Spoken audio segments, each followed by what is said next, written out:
ಮೊದಲನೆಯ ಪೂರ್ವಕಾಲದ ಇತಿಹಾಸದ ಗ್ರಂಥದಿಂದ ವಾಚನ. ಅಧ್ಯಾಯ 28. ದೇವಾಲಯ ನಿರ್ಮಾಣಕ್ಕೆ ದಾವೀದನ ಯೋಜನೆ. ದಾವೀದನು ಇಸ್ರೇಲರ ಎಲ್ಲ ಪದಾಧಿಕಾರಿಗಳನ್ನು, ಅಂದರೆ ಕುಲ ಅಧ್ಯಕ್ಷರುಗಳು, ಅರಸನ ಸೇವೆ ಮಾಡುತ್ತಿದ್ದ ವರ್ಗ ನಾಯಕರು, ಸಹಸ್ರಾಧಿಪತಿಗಳು, ಶತಾಧಿಪತಿಗಳು, ಅರಸನ ದನ ಕುರಿ ಮೊದಲಾದ ಸೊತ್ತಿನ ಮೇಲ್ವಿಚಾರಕರು, ರಾಜಪುತ್ರ ಪಾಲಕರು, ಕಂಚುಕಿಗಳು, ರಣವೀರರು, ಹೀಗೆ ಎಲ್ಲ ಅಧಿಕಾರಿಗಳನ್ನು ಜೆರೂಸಲೇಮಿಗೆ ಕರೆಸಿದನು. ಅವರು ಕೂಡಿ ಬಂದಾಗ ಅರಸ ದಾವೀದನು ಎದ್ದು ನಿಂತವರಿಗೆ, ನನ್ನ ಸಹೋದರರೇ, ಪ್ರಜೆಗಳೇ, ಕೇಳಿ. ಸರ್ವೇಶ್ವರನ ನಿಬಂಧನ ಮಂಜೂಷಕ್ಕಾಗಿ ಹಾಗೂ ನಿಮ್ಮ ದೇವರ ಪಾದಪೀಠಕ್ಕಾಗಿ ಆಲಯವನ್ನು ಕಟ್ಟಿಸಬೇಕೆಂದು ಮನಸ್ಸು ಮಾಡಿ ಎಲ್ಲವನ್ನು ಸಿದ್ಧಪಡಿಸಿದೆ. ಆಗ ದೇವರು ನನಗೆ, ನೀನು ಮಹಾಯುದ್ಧಗಳನ್ನು ನಡೆಸಿ ಬಹಳ ರಕ್ತವನ್ನು ಸುರಿಸಿದವನು, ನನ್ನ ಹೆಸರಿಗೆ ನೀನು ಆಲಯವನ್ನು ಕಟ್ಟಿಸಬಾರದು ಎಂದು ಹೇಳಿದರು. ಇಸ್ರೇಲ್ ದೇವರಾದ ಸರ್ವೇಶ್ವರ ನನ್ನ ತಂದೆಯ ಮನೆಯವರಲ್ಲಿ ನನ್ನನ್ನೇ ಸದಾ ಇಸ್ರೇಲರ ಅರಸನಾಗಿರುವುದಕ್ಕೆ ಆರಿಸಿಕೊಂಡರು. ಯಹೂದ ಕುಲ ರಾಜಕುಲವಾಗಬೇಕೆಂದು ನೇಮಿಸಿ ಆ ಕುಲದಲ್ಲಿ ನನ್ನ ತಂದೆಯ ಕುಟುಂಬವನ್ನು ಆರಿಸಿಕೊಂಡರು. ನನ್ನ ತಂದೆಯ ಎಲ್ಲ ಮಕ್ಕಳಲ್ಲಿ ನನ್ನನ್ನೇ ಮೆಚ್ಚಿ ಇಸ್ರಾಯೇಲರ ಅರಸನನ್ನಾಗಿ ಮಾಡಿದರು. ನನಗೆ ದಯಪಾಲಿಸಿದ ಅನೇಕ ಮಕ್ಕಳಲ್ಲಿ ನನ್ನ ಮಗ ಸೊಲೊಮೋನನನ್ನು ಸರ್ವೇಶ್ವರನ ರಾಜ್ಯ ಸಿಂಹಾಸನವಾಗಿರುವ ಇಸ್ರೇಲ್ ಸಿಂಹಾಸನದ ಮೇಲೆ ಕುಳ್ಳಿರಿಸುವುದಕ್ಕೆ ಆರಿಸಿಕೊಂಡರು. ನಿನ್ನ ಮಗ ಸೊಲೊಮೋನನೇ ನನ್ನ ಆಲಯವನ್ನು ಅದರ ಪ್ರಾಕಾರಗಳನ್ನು ಕಟ್ಟಿಸುವನು. ಅವನು ನನಗೆ ಮಗನಾಗಿರಬೇಕೆಂದು ಅವನನ್ನು ಆರಿಸಿಕೊಂಡಿದ್ದೇನೆ. ನಾನು ಅವನಿಗೆ ತಂದೆಯಾಗಿ ಇರುವೆನು. ಅವನು ಈಗಿನಂತೆ ಯಾವಾಗಲೂ ನನ್ನ ಆಜ್ಞಾವಿಧಿಗಳನ್ನು ಕೈಗೊಂಡು ನಡೆಯುವುದಾದರೆ ಅವನ ರಾಜ್ಯವನ್ನು ಸದಾಕಾಲವು ಸ್ಥಿರಪಡಿಸುವೆನು ಎಂದು ಅವರು ನನಗೆ ಹೇಳಿದ್ದಾರೆ.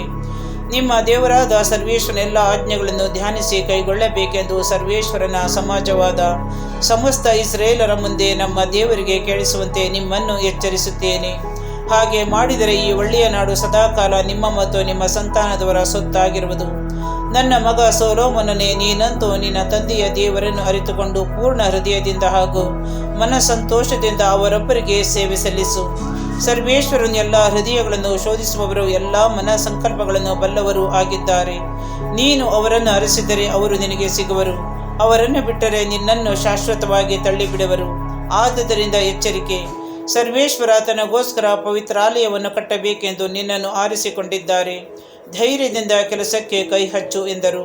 ತರುವಾಯ ದಾವೀದನು ತನ್ನ ಮಗ ಸೊಲೊಮೋನನಿಗೆ ದೇವಾಲಯದ ಮಂಟಪ, ಉಗ್ರಾಣಗಳು, ಭಂಡಾರಗಳು, ಮೇಲುಪ್ಪರಿಗೆಗಳು, ಒಳಗಣ ಕೋಣೆಗಳು, ಕೃಪಾಸನ ಮಂದಿರ ಇವುಗಳ ನಕ್ಷೆಯನ್ನು ಕೊಟ್ಟನು. ಸರ್ವೇಶ್ವರನ ಆಲಯದ ಅಂಗಳಗಳು, ಸುತ್ತಣ ಕೋಣೆಗಳು, ದೇವಾಲಯದ ಭಂಡಾರಗಳು, ಪ್ರತಿಷ್ಠಿತ ವಸ್ತುಗಳ ಭಂಡಾರಗಳು ಇವುಗಳ ವಿಷಯವಾಗಿ ವಿವರಿಸಿದನು.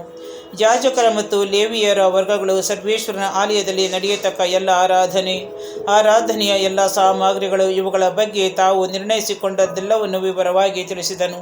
ಇದಲ್ಲದೆ ಆರಾಧನೆಯ ಆಯಾ ಆಚಾರಗಳಲ್ಲಿ ಉಪಯೋಗ ಬೇಕಾದ ಎಲ್ಲ ಸಾಮಾನುಗಳ ಬೆಳ್ಳಿ, ಬಂಗಾರದ ತೂಕ, ಅಂದರೆ ಬಂಗಾರದ ಹಣತೆಗಳಿರುವ ಬಂಗಾರದ ಪ್ರತಿಯೊಂದು ದೀಪಸ್ತಂಭದ ತೂಕ, ಬೇರೆ ಬೇರೆ ಕೆಲಸಗಳಿಗೆ ಉಪಯೋಗವಾಗುವ ಪ್ರತಿಯೊಂದು ಬೆಳ್ಳಿಯ ದೀಪಸ್ತಂಭದ ಹಾಗೂ ಅದರ ಹಣತೆಗಳ ತೂಕ, ಮೀಸಲು ರೊಟ್ಟಿಗಳನ್ನಿಡುವ ಪ್ರತಿಯೊಂದು ಮೇಜಿಗೆ ಉಪಯೋಗಿಸಬೇಕಾದ ಬಂಗಾರದ ತೂಕ, ಬೆಳ್ಳಿಯ ಮೇಜುಗಳ ಬೆಳ್ಳಿಯ ತೂಕ, ಚೊಕ್ಕ ಬಂಗಾರದ ಮುಳ್ಳು, ಬೋಗುಣಿ, ಹೂಜೆಗಳ ಹಾಗೂ ಬೆಳ್ಳಿ ಬಂಗಾರದ ಆಯಾ ಪಾತ್ರೆಗಳ ತೂಕ, ಧೂಪ ವೇದಿಕೆ ಉಪಯೋಗಿಸಬೇಕಾದ ಚೊಕ್ಕ ಬಂಗಾರದ ತೂಕ ಎಷ್ಟೆಷ್ಟು ಇರಬೇಕೆಂಬುದನ್ನು ವಿವರಿಸಿದನು.